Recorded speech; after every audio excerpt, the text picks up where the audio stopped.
ಎಲ್ಲರಿಗೂ ನಮಸ್ಕಾರ. ಇವತ್ತಿನ ವಿಡಿಯೋದಲ್ಲಿ ನಾನು ಪೈನಾಪಲ್ ತವಾ ಫ್ರೈ ಮಾಡ್ತಿದ್ದೇನೆ. ಇದು ಮಾಡಲಿಕ್ಕೆ ತುಂಬಾ ಸುಲಭ ಹಾಗೆ ತುಂಬಾ ರುಚಿಕರವಾಗಿರ್ತದೆ.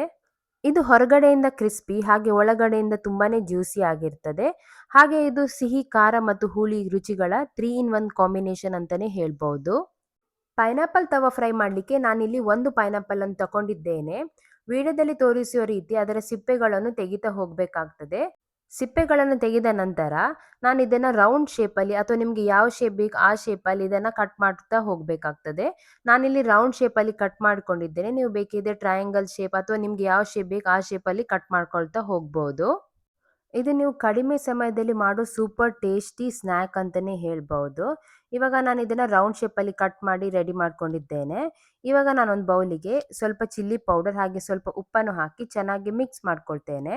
ನಂತರ ನಾನು ಒಂದೊಂದೇ ಪೈನಾಪಲ್ ಪೀಸನ್ನು ಅದಕ್ಕೆ ಹಾಕಿ ಎರಡೂ ಕಡೆ ಚೆನ್ನಾಗಿ ಕೋಟ್ ಮಾಡ್ಕೊಳ್ತೇನೆ. ಹೀಗೆ ನೀವು ತುಂಡು ಮಾಡಿಕೊಂಡಿರುವ ಎಲ್ಲ ಪೈನಲ್ ಪೀಸಸ್ಗೂ ಉಪ್ಪು ಮತ್ತು ಖಾರದಿಂದ ಚೆನ್ನಾಗಿ ಕೋಟ್ ಮಾಡ್ಕೊಳ್ತಾ ಬರಬೇಕು. ಇದು ಎಲ್ಲ ಚೆನ್ನಾಗಿ ಕೋಟ್ ಮಾಡಿದ ನಂತರ ಒಂದು 5 ನಿಮಿಷಗಳ ಕಾಲ ಇದನ್ನು ಸೈಡಲ್ಲಿ ಎತ್ತಿ ಇಡಿ.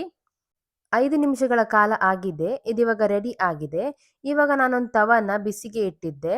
ಅದಕ್ಕೆ ನಾನು ತುಪ್ಪ ಹಾಕೊಂಡಿದ್ದೇನೆ. ನೀವು ಬೇಕಿದ್ರೆ ಬಟರನ್ನು ಯೂಸ್ ಮಾಡ್ಬೋದು.